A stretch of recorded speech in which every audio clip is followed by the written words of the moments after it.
बोलते हैं अंत भला तो सब भला। शुरुआत अच्छी हो गई है आपकी, लेकिन लास्ट के 35 से 40 दिन है जो कि एयरफोर्स, एनडीए, इन सभी एग्जाम्स के लिए, बोले तो डिफेंस के लिए बहुत ज्यादा इंपॉर्टेंट है। तो अगर आप तैयारी कर रहे हो, अगर आप एस्पिरेंट हो, तो आपके लिए अनअकैडमी ने एक जबरदस्त तरीके से प्रैक्टिस बैच को स्टार्ट कराया 35 डेज का मिशन एयरफोर्स के लिए, जिसमें एडुकेटर्स, इंडिया के टॉप एडुकेटर्स हैं, देख सकते हो अपनी स्क्रीन पर। और एयरफोर्स XY 2020 का रिजल्ट अगर बात की जाए तो 250 प्लस अनअकैडमी लर्नर्स ने क्लियर करा था। और ये जो बैच कोर्स होगा 8 मार्च से लेकर के 15 अप्रैल तक चलने वाला है, तो जाकर इनरोल कर सकते हो। अगला बैच कोर्स है मिशन 5 डेज का क्रैश कोर्स है 2021 के लिए। एडुकेटर्स आपके स्क्रीन पर है। और खास बात यह है कि एनडीए 2020 में रिजल्ट्स में 200 प्लस अनअकैडमी लर्नर्स ने क्लियर करा था रिटन एग्जामिनेशन को। 1 मार्च से लेकर 15 अप्रैल तक ये चलने वाला है बैच कोर्स। जाकर इनरोल करो जल्दी से, डिस्क्रिप्शन में लिंक है, उसके थ्रू जाकर के ज्वाइन करो। अगर आपको सब्सक्रिप्शन लेना है प्लस में, तो ये देखो आपको वैसे आपको इंटरफेस मिलेगा, गेट सब्सक्रिप्शन पे क्लिक करना, आगे बढ़ना, ये इस तरीके से आपके सामने सभी चीजें आ जाएंगी। कितने टाइम के लिए आपको लेना है ये ध्यान देना। और उसके बाद यहाँ पे एक मेरा रेफरल कोड है AB Study 10, वो डाल देना। डालने के बाद प्रोसीड टू पे करना। आगे बढ़ोगे तो देखो, अगर डाल दोगे तो यहाँ पे आपको एक नेक्स्ट ओपन हो जाएगा, जिसमें कि अलग अलग करके 10% की ऑफ आपको मिल जाएगी। देख सकते हो ना, 10% की ऑलरेडी ऑफ आपको मिल जाएगी AB Study 10 कोड यूज करते ही। तो आप इस तरीके से डालोगे, प्रोसीड टू पे करोगे, पे कर सकते हो। खास बात यह है कि इसमें EMI भी है, तो EMI के अकॉर्डिंग भी आप चेक कर सकते हो। नो कॉस्ट EMI है, तो ये भी आप कर सकते हो, उसके अकॉर्डिंग ले सकते हो। क्विजेस भी है, सब कुछ है। तो जाइए डाउनलोड कीजिए अनअकैडमी लर्निंग ऐप को और प्लस में ज्वाइन करके फायदा उठाइए, एग्जामिनेशन क्रैक कीजिए। चलिए बात करते हैं टॉपिक पे। हेलो सोल्जर्स, कैसे हो? आई होप कि आप सब लोग ठीक होंगे। मैं हूं अभिषेक और आप देख रहे हैं स्टडी विद अभिषेक। एक बार फिर से लेकर के आ गया हूं आप सभी लोगों के लिए इंडियन कोस्ट गार्ड नाविक GD एंड DB की एग्जाम स्पेशल एक और फुल प्रैक्टिस सेट। अब इस फुल प्रैक्टिस सेट में एक चेंज है, वो ये है कि इसमें आपको GK के क्वेश्चंस मिलेंगे, GS के क्वेश्चंस मिलेंगे, रीजनिंग के क्वेश्चंस मिलेंगे और मैथ्स के भी क्वेश्चंस मिलेंगे। टोटल नंबर ऑफ क्वेश्चंस 40 होंगे, जिसमें रीजनिंग एंड मैथ्स के क्वेश्चन आपको दिखा के मैं सिर्फ हिंट दे दूंगा, उसके अकॉर्डिंग आप खुद से सॉल्व कीजिएगा। और बाकी अगर आप उसका आंसर की चाहेंगे तो वो भी मैं आप लोगों को दे दूंगा। कहाँ पे? टेलीग्राम चैनल और टेलीग्राम ग्रुप में, जिसका लिंक डिस्क्रिप्शन में अवेलेबल है। टोटल 40 क्वेश्चन से सारे क्वेश्चन लगभग एग्जाम में पूछे गए हैं प्रीवियस ईयर्स क्वेश्चन से। ध्यान से देखिएगा, सॉल्व करने की कोशिश कीजिएगा। और इससे पहले जो प्रैक्टिस सेट्स मैंने डाले हैं 1, 2 और 3, उनको भी अगर आप देखना चाहते हैं तो उनका लिंक भी डिस्क्रिप्शन में दे दूंगा, उन्हें भी आप देख सकते हैं। ठीक है, चलिए अभी के लिए शुरू करते हैं। और फर्स्ट क्वेश्चन आपकी स्क्रीन पर।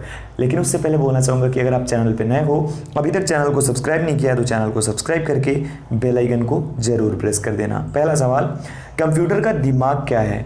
बताना है आपको। CPU, CD, फ्लॉपी डिस्क और मेगाबाइट। क्या हो जाएगा इसके लिए सही जवाब?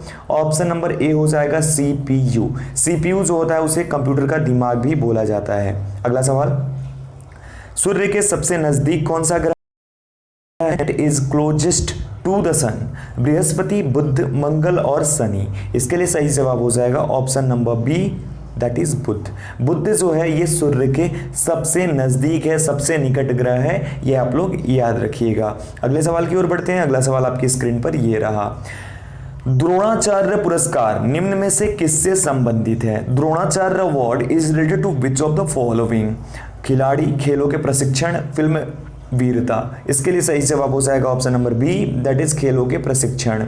ये स्पोर्ट्स ट्रेनिंग से, स्पोर्ट्स कोचिंग से संबंधित है। स्पोर्ट्स में जो कोचेस होते हैं, कोच जो होते हैं, उनको दिया जाता है। द्रोणाचार्य नाम से ही आपको समझ लेना चाहिए, द्रोणाचार्य मतलब कौन थे? अर्जुन के गुरु थे। अर्जुन पुरस्कार खेलों में दिया जाता है, तो अर्जुन के गुरु के लिए क्या पुरस्कार होगा? वो होगा खेलों के प्रशिक्षण के लिए। अगला सवाल आपकी स्क्रीन पर, यूएस ओपन टेनिस प्रतियोगिता लगातार 5 बार किसने जीती है? Rafael Nadal, Roger Federer, Jimmy Connors और जॉन मैकनेरो। सही जवाब इसके लिए हो जाएगा option number B, that is Roger Federer ने सबसे ज्यादा 5 बार जो है जीती है ये। अगला सवाल, भारतीय अणु ऊर्जा का जनक कौन है? Who is the father of Indian atomic energy? Vikram Sarabhai, doctor Homi Jahangir Bhabha, doctor Bhatnagar और डॉक्टर CV रमन। इसका सही जवाब हो जाएगा ऑप्शन नंबर बी, यानी कि होमी जहांगीर भाभा को भारतीय अणु ऊर्जा का जनक माना जाता है और विक्रम साराभाई को भारत में अंतरिक्ष कार्यक्रम का जनक माना जाता है।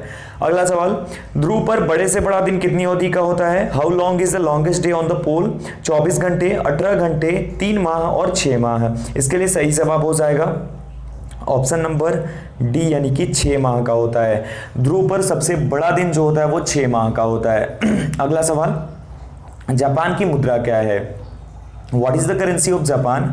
दिनार, रूबल, लीरा और इनमें से कोई नहीं। सही जवाब इसके लिए क्या हो जाएगा? सही जवाब इसके लिए हो जाएगा option number D, that is इनमें से कोई नहीं। इनमें से कोई भी जापान की मुद्रा नहीं है। येन जो होती है ये जापान की मुद्रा होती है, याद रखिएगा। और टोक्यो यहाँ की कैपिटल है यानी कि राजधानी है और यहाँ की जो संसद होती है जापान की संसद को डायट बोला जाता है। अगला सवाल, भारतीय राष्ट्रीय सेना आजाद हिंद फौज ने द्वितीय विश्व युद्ध में किसका विरोध किया?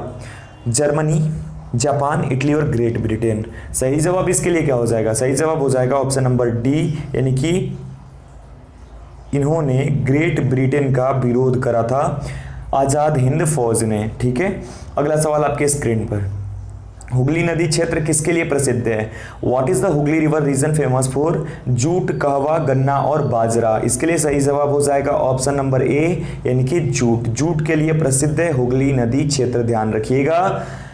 अगला सवाल, भारत पहुंचने के लिए समुद्री मार्ग की खोज किसने की? Who discovered the sea route to reach India? Captain Cook, Copernicus, Kepler और इनमें से कोई नहीं। सही जवाब इसके लिए हो जाएगा ऑप्शन डी यानी कि इनमें से किसी ने भी इसकी खोज नहीं की थी। इसकी जो खोज की थी वो वास्को डी गामा ने की थी, ये आप लोग याद रखिएगा। अगला सवाल, यहां से 10 क्वेश्चन जीके के कंप्लीट हो चुके हैं। अब आगे बढ़िए। पानी के भरे ग्लास के नीचे से पेपर गिलास के बिना गिरे झटके से निकल जाता है, यह न्यूटन की गति के किस नियम पर आधारित है? फर्स्ट, सेकंड, थर्ड और कोई नहीं। सही जवाब इसके लिए हो जाएगा ऑप्शन नंबर ए यानी कि प्रथम। ये न्यूटन के गति के प्रथम नियम पे आधारित है, याद रखिएगा। अगला सवाल, 288 इलेक्ट्रॉनिक विन्यास वाला तत्व कौन सा है?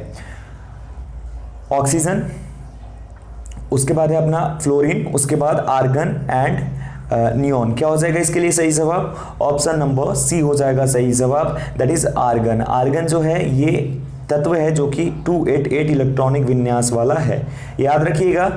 ओके, अगला सवाल आपकी स्क्रीन पर ये रहा, हाइड्रोजन बॉम्ब में कौन सी क्रिया होती है? What action does a hydrogen bomb have?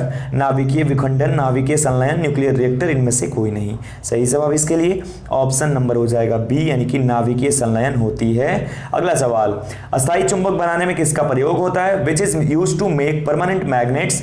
Steel, नरम लोहा, तांबा और जस्ता। सही जवाब इसके लिए ऑप्शन नंबर ए हो जाएगा यानी स्टील का उपयोग किया जाता है जो स्थायी चुंबक बनते हैं उसमें, और जो अस्थायी चुंबक बनते हैं उसमें नरम लोहे का प्रयोग किया जाता है, याद रखिएगा। अगला सवाल, उत्प्लवकता किस पर निर्भर करती है? On what does the buoyancy depend? इसके लिए सही आंसर हो जाएगा ऑप्शन नंबर डी यानी कि वस्तु द्वारा विस्थापित द्रव्य के भार पर उत्प्लवकता निर्भर करती है। अगला सवाल, 2 किलोग्राम वाली वस्तु पर लग रहा बल वस्तु में 4 मीटर सेकेंड स्क्वायर का त्वरण उत्पन्न करता है, तो उस बल का मान क्या होगा? The force exerted on an object वेनिंग 2 kg produces an acceleration of 4 meter second square in the object. So what will be the value of that force? 8 Newton, 4 Newton, 2 Newton और 6 न्यूटन। इसके लिए सिंपल सा आप याद रख लीजिएगा, सही answer option number A हो जाएगा। 8 न्यूटन याद रख लीजिएगा, that is the correct answer. ठीक है, ये आप विद्युत की सर्वोत्तम चालक धातु कौन सी है? Which is the best conducting metal of electrical? लोहा, एल्यूमिनियम, तांबा और चांदी। सही जवाब इसके लिए ऑप्शन नंबर डी हो जाएगा यानी कि चांदी। चांदी जो है सबसे सर्वोत्तम चालक है धातु, ये ध्यान रखिएगा किसकी? विद्युत की। अगला सवाल, ध्वनि तरंगे होती हैं, साउंड वेव्स आर? सही जवाब इसके लिए हो जाएगा ऑप्शन नंबर बी यानी कि अनुदैर्ध्य होती हैं ध्वनि तरंगे, याद रखिएगा। क्या होती है? अनुदैर्ध्य होती हैं, लॉन्गिट्यूडनल होती हैं। अगला सवाल, एक विद्युत बल्ब पर 100 वाट और 220 वोल्ट लिखा है, इसके फिलामेंट का प्रतिरोध क्या है? आपको बताना है इसका सही जवाब, और इसके लिए हमारा सही जवाब हो जाएगा जो ऑप्शन नंबर सी हो जाएगा यानी 444, that is 484, that is the correct answer. 484 ओम हो जाएगा, याद रखिएगा इसको अच्छे से। अगला सवाल, चुंबकीय आघूर्ण का मात्रक क्या है? What is the unit of magnetic momentum? Weber, weber meter square, ampere meter square. इसके लिए सही जवाब हो जाएगा हमारा option number D, ampere meter square होता है चुंबकीय आघूर्ण का मात्रक।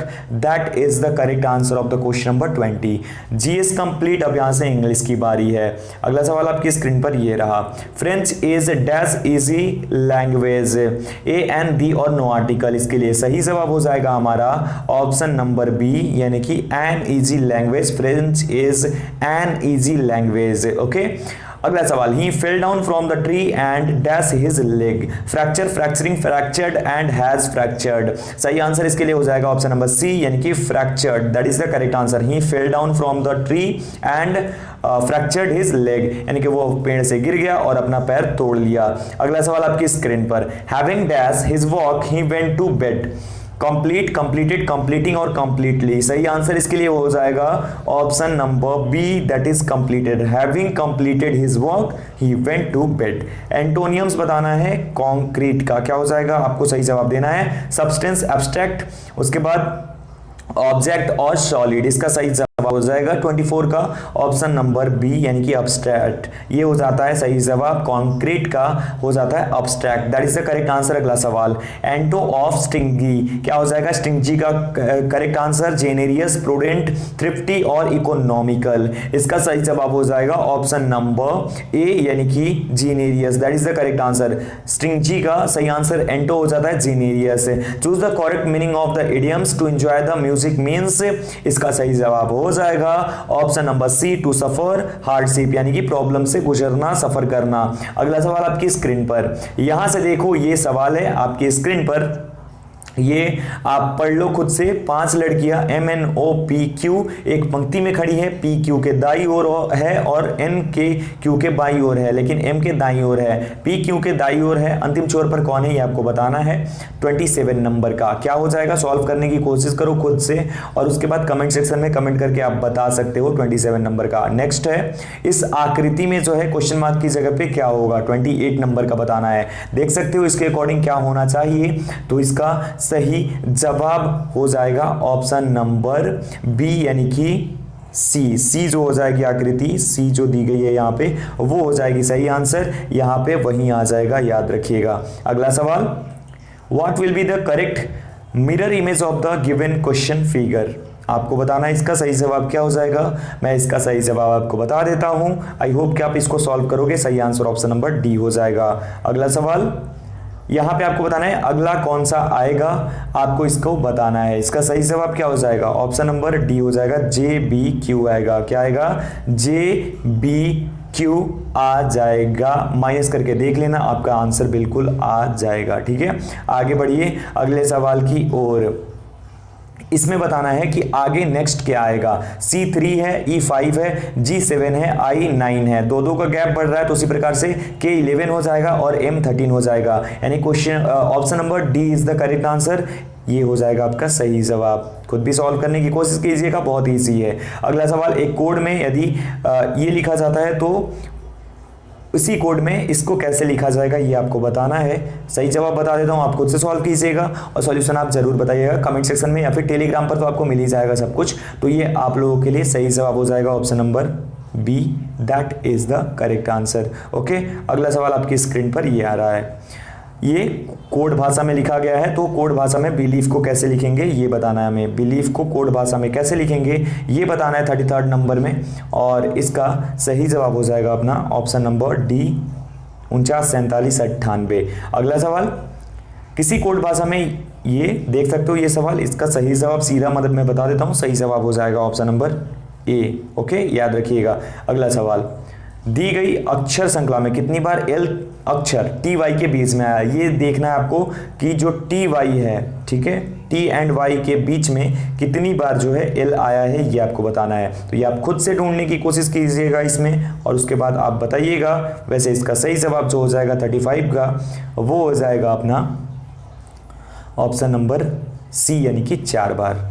अगला सवाल, 77 और 55 का सरलतम रूप लिखना है, सिंपलेस्ट फॉर्म लिखना है, तो इसके लिए सही जवाब ऑप्शन है हो जाएगा 75। ओके, नेक्स्ट क्वेश्चन, किन्हीं दो संख्याओं का लघुत्तम समापवर्तक कितना है, महत्तम इतना है, तो उनकी एक संख्या 198 तो दूसरी निकालनी है। आप सीधा मल्टीप्लाई करिएगा 1386 और 11 में और डिवाइड कर दीजिएगा 198 से, आपका सही जवाब आ जाएगा। वैसे इसका सही जवाब हो जाएगा हमारा, ध्यान से याद रख लीजिएगा, इसका सही जवाब हमारा हो जाएगा ऑप्शन नंबर सी यानी कि 77 हो जाएगा, याद रखिएगा। अगला सवाल आपकी स्क्रीन पर ये रहा, कौन सी संख्या 90 से 40% कम है, ये आपको बताना है। तो आप इजीली इसको निकाल सकते हो, 90 से 40% कम, तो 40% कम मतलब 90 का 60%, तो 90 × 60 डिवाइडेड बाई 100 कर सकते हो। 10 से 10, 10 से 10, 9 में 6 से मल्टीप्लाई करेंगे 54 आ जाएगा। करेक्ट जवाब ऑप्शन नंबर बी हो जाएगा।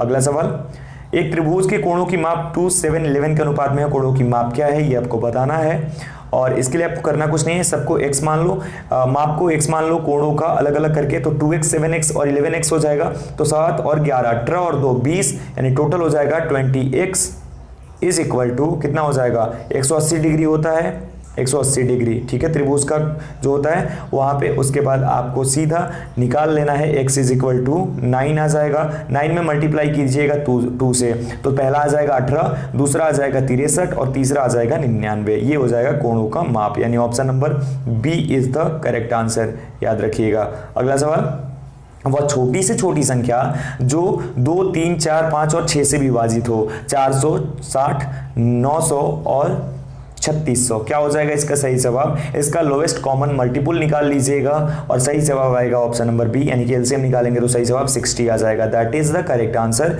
याद कर लीजिएगा। तो ये थे 40 क्वेश्चंस, आई होप आपको पसंद आए होंगे। वीडियो अच्छी लगी हो तो वीडियो को लाइक कर देना। साथ ही साथ क्लासेस टाइमिंग है अनअकैडमी पे, स्टैटिक जी के रात के 8 बजे, जनरल साइंस सुबह के 10 बजे, स्टैटिक जी के रिविजन 2 PM में चलता है, लेकिन अभी फुल प्रैक्टिस सेट 2 PM में आपको देखने को मिल रहा है, जो कि नाविक GDDB स्पेशल चल रही है फुल प्रैक्टिस सेट। तो आप जाकर ज्वाइन कर सकते हो, डिस्क्रिप्शन में लिंक है अनअकैडमी प्रोफाइल का, तो जाओ चेक करो और ज्वाइन करो मुझे वहां पे भी। तो आई होप आपको वीडियो पसंद आई होगी। वीडियो को ज्यादा से ज्यादा शेयर करना और चैनल पे नए हो तो चैनल को सब्सक्राइब करना, टेलीग्राम पर जरूर ज्वाइन करना। मिलता हूं एक और वीडियो के साथ, तब तक अपना ख्याल रखिए। Thank you so much.